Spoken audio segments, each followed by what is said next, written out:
Well, hello everybody. Good afternoon. Welcome to the Natural History Museum and Nature Live. My name is Alistair. I'm going to be your host for today's show. It's lovely to see you. Hands up if this is your first time coming along to one of our talks here in the studio. That's almost everyone. Excellent. Well, let me tell you a little bit about what Nature Live is all about. So, Nature Live's run on Fridays, Saturdays, and Sundays here in the studio, and they're an opportunity for you to kind of dive a little bit deeper into the museum and our collections and the work that goes on here. We have a collection of over 80 million different specimens. That's making we actually have one of the largest and most comprehensive natural history collections in the world. But it doesn't just sit gathering dust in collection stores. It's used by a team of over 300 scientists, and many more researchers come from all over the world to use the collections here. So what you see in the galleries is very much kind of the tip of the iceberg. There's a lot more going on behind the scenes, and we often invite our scientists to come and speak in the studio and share their work and their passions with you guys. And it's a chance for you as well to ask questions.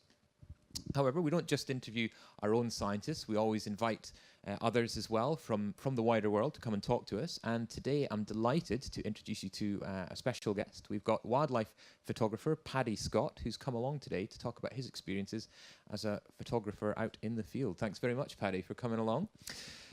So we're going to be looking at some fantastic photographs from Paddy, but this is a great chance not only to see his great pictures, but to ask questions as well. So if you want sort of hints, tips, advice about how to be a better photographer, Paddy's your man. He'll be able to help you out. And we're going to be finding out about some of his expeditions that he's been on as well. So, feel free, pop your hand up if you've got a question. It's very relaxed. It's very informal. This is your chance to speak to a wildlife photographer and find out what it's like. I've got a whole list of questions here, Paddy, so we'll get going. We might not get through them all, but we'll see how we do. So just to start us off, Paddy, can you tell us a little bit about your background, how you sort of started and got into wildlife photography? Because it's a sort of unconventional career, isn't it?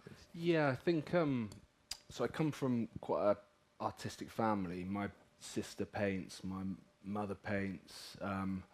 All her 6 sisters actually paint. So sort of on family holidays, there was always somebody with a easel out, sort of painting the landscape. And I think that kind of that makes you sort of look at the landscape and sort of concentrate on it and see it potentially as a sort of a picture, and sort of teaches you the basics of sort of framing and composition and things like that. And from there, I actually started working as a cameraman. And then it was sort of later on that I started doing more photography and getting employed just as a photographer. Did you feel you had a sort of innate feeling of what looked good in an image?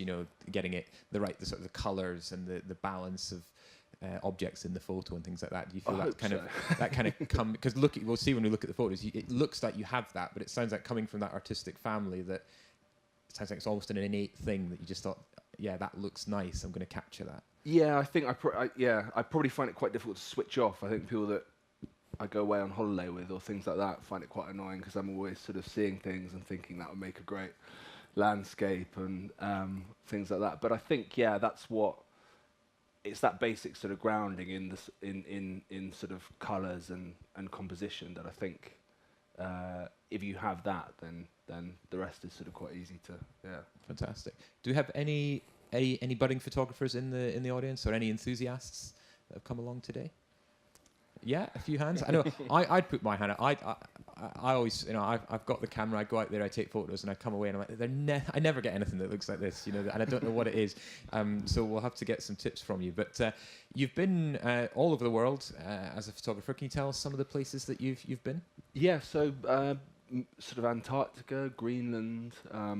Himalaya. I quite often normally get sent to cold places, it seems like, but occasionally I get sort of a bit off and get sent somewhere warm. But yeah, it's mainly sort of polar regions and things like that, which I do enjoy, and I think can sometimes make for quite sort of attractive images. They certainly do, and a theme that runs through some of the images that we'll see is they seem to be in sort of quite remote places, sometimes cold, as you say. Is the remoteness kind of part of the appeal for you of going to somewhere that most people probably haven't been to or seen before? Yeah, I think definitely. I think I'm definitely attracted to travelling to remote locations, sort of wilderness locations. I think I enjoy that isolation that you maybe get from travelling to those places, and maybe, I guess, trying to sort of communicate that through the images and sort of show people landscapes that maybe they wouldn't have otherwise seen. Yeah. And colour is a big aspect of some of these as well. Is that, I always think is that like the key to a great photo, is getting the right light. The number of times I've taken a picture and the landscape might look stunning, but the photo feels a bit flat or a bit dull, and I chalk it up to not the right time of day, not the right weather, that kind of thing. Yeah, I think you're right. Time of day is the key. This is in Patagonia. It's Lago General Carrera, which the water is this incredible turquoise color. But this is shot in the very early of the morning, just as the sun's coming up. So you get the contrast of the sort of blue light with the sun's rays lighting the very top of the clouds. And I think probably, time of day is pretty key. I think what a lot of people do is they see a nice landscape and they go out and shoot it at sort of midday or sort of 1 o'clock and then think, why does that look rubbish? And the key is, you should have been out there at kind of 5 o'clock when the sun was coming up or as the sun's going down, and that's when the soft light looks best. Yeah, that's my problem. I can't get up in the morning. That's it. I'm not disciplined enough to do it. Now, you have previously featured in the Wildlife Photographer of the Year competition, of course, which runs every year here at the museum. And you had a finalist image in last year, which we're going to have a look at now. And you can tell us a little bit about it. It's a very striking image here, and it also looks like it was incredibly dangerous. Can you tell us a little bit about where this is, what we're looking at, and how you got the shot? Yeah, so it's shot it's Pakistan in the Himalayas. And I was on an expedition. There were following two British climbers who were out to climb a peak that had never been climbed before, called Linksar. And I was sort of following them and followed them on some of their training climbs. The actual climb they were going to do was way beyond my ability. But I was out there for about a month, 6 weeks, at base camp with them. And when we first arrived, we went out, I think it was about June. When we first arrived, we got up to base camp, and then there was suddenly a huge fall of snow, which was the last thing they needed because they wanted the face to be clear of snow so they could climb it safely. But it meant that all around were these huge avalanches crashing down on the mountains, and this is the foot of K6, which sort of sits at the head of the valley opposite the mountain they were going to climb. And on once the snow had fallen, every sort of few days, we'd walk up the valley to check on the conditions, so they could check on the conditions of the mountain they were going to climb. And while they were doing that, I was able to kind of sit and watch the face of K6. And it's a huge mountain. You get these avalanches coming down quite regularly. And what's extraordinary is that obviously they're traveling hundreds of kilometers an hour, but it actually looks like they're traveling quite sedately because there's kind of the mountain's, I think, about 7,800 meters, but the relief from the valley floor is still kind of 4,000 meters. So actually it looks like they're sort of billowing down quite sedately. But obviously if you were in the way, it would be a different story. Quite a different experience, yeah. Now, presumably you were never close enough that you're in any real danger from those avalanches, were you? No, this is shot on a long lens, I think about 170 millimeters, so I was well out of the way. But when we first did arrive and we had that snow, the other guys were much more experienced than me, but the first few nights you'd hear these big avalanches cracking all over the valley. And for the first few nights, every time I heard one, I was out of my tent in my pants, running down the valley, trying to think. And then after a bit, you realise that we wouldn't be able to outrun it, and it's actually probably not as dangerous as you think. So, I was going to ask you about the sound, like something like that. Is it like a kind of thunderous roar, or is it because you are a bit further away? Is it what does it sound like to you? Yeah, it's quite strange actually because there's so many faces of the valley. And the sound gets reflected off so many things, it can actually sound quite straight. Quite often you get a big crack as a serac releases, and then you get this rumbling sound, but sort of sometimes it can sound, a closer avalanche can sound like it's further away, and vice versa. You can have one that's actually miles away and sounds like it's just about to come down on top of you. So it can be quite confusing. So there's a couple of other images that go along with this. So presumably when you saw this happen, you started to just click, click, click, click. Yeah, take exactly. all yeah. the photos you can in that short period Yeah, of time. so that this you've is the got. same avalanche just before it hits the valley floor, and that's the thing. It's sort of people think of an avalanche happening so quickly, but actually you have plenty of time to kind of frame up and think that should look like a good image. So this is before. So yeah, if we just click back a sec. So this is it. You can see it's crashed down, and you got the shot there. And then if we look, we've got another one that I just want to bring up. This one. Yeah, so that's the wider shot, and that shows you. Really shows the scale, doesn't it, of the mountain. And that's sort of K6. So the heading up, this way, would be the peak of K6. And it's a pretty awe-inspiring landscape. K6 has been climbed once before. There's been 2 other attempts, but nobody had climbed it. The mountain that these guys were trying to climb had never been climbed before. They actually, in the end, they managed to get to the western summit, which had never been climbed, but didn't get to the peak. So it's quite sort of Is it a challenging climb? Is it how come this one's so difficult to reach? Is it? So I mean, the climb that they were climbing was, I mean, to me sounded, crazy to even attempt it. They had a north face that they had to climb up to 7,000 meters. Once you get to 7,000 meters, obviously the lack of oxygen is quite an issue. And then they had a ridge climb all above 7,000 meters that was for about 1.5 kilometers before they would have had to have a final sheer face of 200 meters of sort of technical climbing. But as they were sort of speaking to me about I did a few films with them, interviewing them at base camp, and as they were explaining the climbs to me, they said that on the ridge climb, there was a possibility that they'd climb down something that they wouldn't be able to climb back up again. And so then they weren't sure that they'd be able to get down off the mountain, which for them, they sort of saw that as a reasonable risk. But I wouldn't have gone with them. It's like, you're on your own, guys. Yeah. So out of the images that you got of this, did you know when you were taking the photo, this is going to go into the competition? And you had a selection of images that we've seen there. What made you pick the one that ultimately that was the winning picture? So I actually entered both this one and the one that got in, and I actually prefer the wider one, but the judges prefer this one. So yeah, they're the judges. Yeah, exactly. But I think you obviously when you've taken a good photo, you know that it has the potential to be good, but it's not till you get it onto your computer and have a proper look that you know everything's in focus and that it will really work. So I guess if you think that you should have taken a good photo, there's that sort of nerve-wracking time before you sort of see it finally and realise.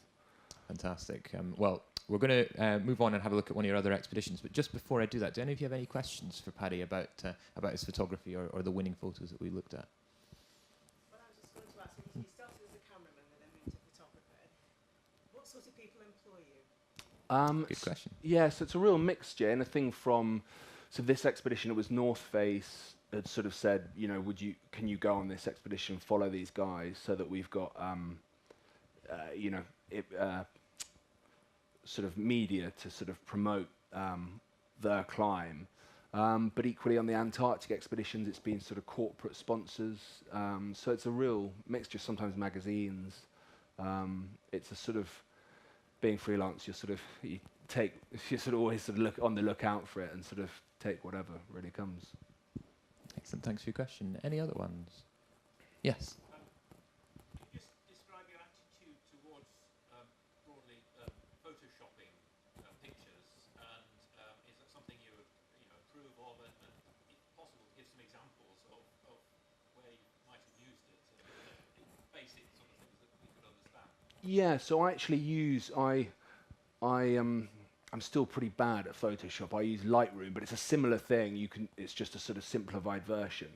So I shoot RAW, which I think if anybody's got a camera that shoots RAW, you should be doing that if you can. And then so you shoot RAW and then you have to process it, which is the same process as there's things like dodging and burning, which is that you're replicating what would have happened when you take a film image into a photo processing lab.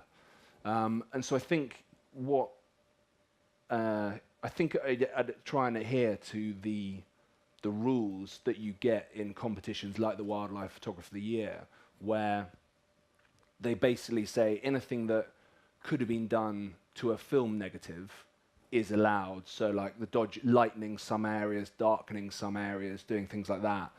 But sort of anything else is not allowed. And what will happen is so I said that those 2 images were the ones that got in. What happens is you get notified, I think, I can't remember, is it 2 months or so before the final winner is announced, you get notified and you have to send in the raw image so that they can just check that, because obviously you can't manipulate a raw image. And they then able to check that whether it sort of fits and you haven't sort of put in something that didn't exist or kind of combined 2 images or done something like that. But some of the subtle colours, I mean, they're fantastic. Is that something? I mean, obviously you can manipulate that, but is that something that you would do? Make a blue of the sky a bit bluer, or? yeah. I mean, I think it is. I think you have to be careful. I think there's, I guess, with the colours, there's a bit of a sort of honesty. So actually, if you look at, so this is a volcano, not the, I can never say it begins with B. It's not the one that grounded all the air traffic, but it's another one in Iceland. And luckily we were training for an Antarctic expedition in Iceland, and so we were able to see this from sort of quite a privileged position. And that is I think it's about a 2-second exposure. So there, obviously if you're looking at it, you wouldn't see the light like that. But if you open the shutter for 2 seconds or so, the camera takes in a lot more light than our eyes can see, obviously. So that, and then there's another one, just the one of the tree, this one. So that, for example, that's the yellow light of that is the light, that's shot in the Yorkshire Dales or the Yorkshire Moors, and I can't remember which, but the light is light pollution from Scarborough, is the sort of yellow light. So I think, yeah, you have to be careful. I guess that just comes down to sort of the photographer, and obviously you could manipulate to beyond what anyone could think. But then again, this is a long exposure, so it's not something you would see with that shot at night. So it's sort of, I guess it's up to each photographer slightly with the colours at least. And I guess as well, you're considering if it's something you're going to enter into a competition, like you'll be taking a photo, and you can manipulate it, do what you want with it, just for your own.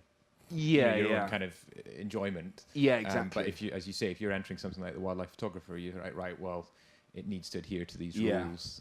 You might, I guess, decide not to do certain things with the image. Yeah, exactly. And I mean, they are pretty strict. There's even sort of, they'll allow a certain amount of cropping, but not too much. So if you send in the raw image and you've sort of cropped right into sort of a subject in the middle, or manipulated the colours too much, then they would, I think.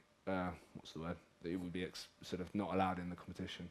There has been photographs from the competition that have been disqualified because once they've gone and looked at the raw files, they've become suspicious that there's been some manipulation there. So it definitely does happen. That process is quite important. I think I saw another hand up. Yes. So you talked a lot about the importance of colour, but then your competition entries are black and white. So how do you make that decision? Good question. That was on my list, actually. I think that... Good one. I mean, one way of looking at it, if you're looking at it very thick, is actually, in a practical sense, if you're out and about and in the middle of the day and it's a harsh light, then I would say think about maybe looking to shoot for black and white, because often a black and white image will look a lot better with harsh light, whereas a colour image would look probably better with the soft light. So quite often it's when you've got I'll look to shoot for black and white when it is a sort of, you're looking for that contrast. Here, for example, it's to kind of highlight the grain of the granite on the moors. But I think, black and white, it's either textures or strong light. If you make an image black and white, it sort of highlights that, I think. But you make that decision at the time of taking the photo, not later? No, always shoot colour because, That's what I was thinking as well, because I thought you might as well shoot in colour and then change it to black and white later, if that's allowed in competition rules. Yeah, it is. But I think but also I would say have an idea that you want to make it black and white, because it can be, it's quite different. Also, how you shoot it, how your exposure settings and things like that will be slightly different. Yeah. Excellent. Right. Well, let's talk a little bit about a big expedition that you've been on. You said one of the places you've been, you like going to remote places, and it doesn't get much more remote than Antarctica. Yeah. And we've got some wonderful pictures that we can have a look at that really kind of showcase not only the environment itself, but the challenges of getting there. Can you tell us a little bit about the background, why you were going on this expedition, what you were trying to achieve? Yeah. So it was called the Willis Resilience Expedition. It was twofold. The main part of the expedition was it was trying to raise awareness of the Antarctic Treaty, which at the moment bans, it sort of stipulates that any activity in Antarctica has to be for peaceful purposes or for scientific research. So there can be no military activity or anything like that, or exploiting of resources. The Antarctic Treaty is up for renewal. And this expedition was to try and raise awareness of that and try and get countries to commit to renewing it and saying that they won't start mining, and because people worry that once it's up for renewal, countries will start to mine, and obviously that'd be incredibly damaging for the ecosystem.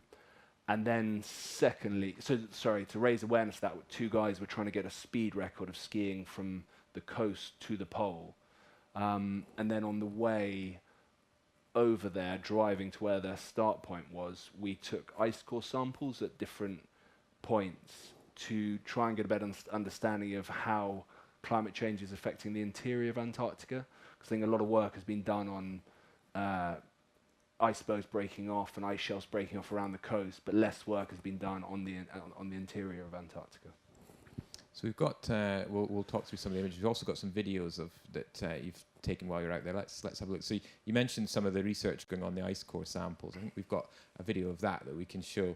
And the nice thing about this, it really kind of communicates what that environment feels like. It's windy, it's cold, barren. Must have been a challenge to be in there.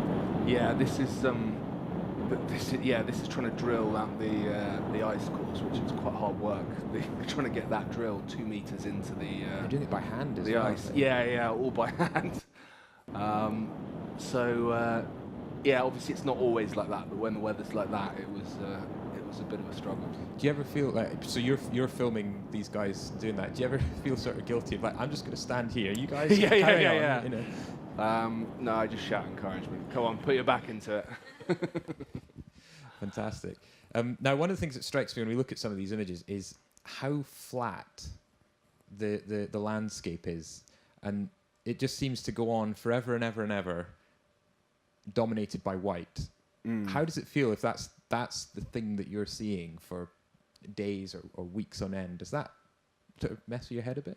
Yeah, it definitely does. I think this was my first Antarctic expedition. I sort of hadn't I'd been to Greenland before, but it's which way you get the same. You sort of have mountains closer to the coast, but once you leave the mountains and you're on a 2-month expedition, it's just 2 months of just seeing like just the sort of ice, and then the sky sort of changing slowly, and obviously if you can be quite tired. There's 24-hour daylight. For us in the Northern Hemisphere, the sun's going round the wrong way, never sinks, so it kind of messes with your head quite a lot. And some of the Icelandic guys who were kind of veterans of Antarctic expeditions had told me before and said that you get, while you're driving Antarctica, when you're quite tired, you start to get hallucinations. And they told me stories of people seeing donkeys and things like that, and I thought, this not really, they're exaggerating. And then when I came to have to drive, took my stint to driving, it was pretty exhausting. You're trying to keep yourself awake. Within a couple of hours, I was seeing blue smurfs sort of coming out in front of the thing, sheep walking across and things like that. And you start swerving to try and avoid them because they seem so real. And I think it's because you're desperately trying to keep yourself awake, and all your brain's got is sort of white scenery that's not changing. So it starts to invent kind of things like that. So quite often you can be driving along and you feel like you've been driving past sort of woodland with a sort of stream running along or things like that. It's extraordinary. Yeah, I've never felt anything like it. Your brain's desperately trying to fill the blank space. Yeah. Yeah. And then on top of this, so you can actually kind of see this is the Strugi, which you have to sort of navigate through, which is basically waves of wind-blown ice that can be, here they're sort of about a couple of feet tall, but they can be up to sort of 1.5, 2 meters. So it sort of acts as a maze that you're trying to sort of thread your way through. Quite often you have to get up, kind of stand on one to try and see what the best route is through. So yeah, it does change the scenery, but it's sort of, it can be quite monotonous at the same time. Is it difficult to get the kind of good shots that you want as a photographer because of the you're saying this 24-hour light, the sun's very intense, there's all of this white. That must pose certain challenges for you. Yeah, definitely. I think that's definitely with Antarctica. The light is always very harsh, and I think you get the best shots when the weather's kind of changing, and that's when things sort of start to look a bit better. This, for example, is this is the guys. They start to get close to the South Pole, so the tracks they're in is where the South Pole is an American base which gets supplied from McMurdo, and they drive fuel from McMurdo up to the South Pole to power the base. And so that's the sort of tracks that you see them on. But the light, it looks like the sun's setting there. In fact, the sun's sort of high up in the air. But you get this effect from wind-blown ice crystals. So as the weather's about to change, if there's sort of high winds on the horizon, they blow up these ice crystals and reflect the light. And it's sort of, you get this almost like a sunset effect. And I think another one you can get a sort of 22-degree halo around the sun, or sort of sundog effect, which is the same kind of thing that the ice crystals are basically reflecting the sun's light. That's quite a striking image. Yeah. I've never seen one like that before. Is that sort of unique to that place to get that halo effect with the sun high in the sky? So I think I've never seen them more than in Antarctica. But you do, I mean, you sometimes see them, I've seen them in the Alps, in the Himalayas and stuff like that. But I guess the thing with Antarctica is there's a lot more ice crystals to be blown up, the winds are quite strong, and there's nothing to block the horizon. So I guess you just see them more often now. I don't see any Smurfs in that picture. No, there were. Apart from these two guys in blue. Yeah. Excellent. Well, we're just about out of time, unfortunately. But before we wrap up, have you got any upcoming expeditions that you can tell us about, or what are your sort of future plans? I think so. Iceland I'm planning my next expedition. I was actually planning to try and do a solo walk across Iceland, heading from east to west, which will sort of, hopefully give some good photographic opportunities. But yeah, it might appear in a future competition here in the museum. Yeah, perhaps, exactly. If you get the right thing. Excellent. All right, we've got one more question before we wrap up. Great question. Ever been in danger on your expeditions?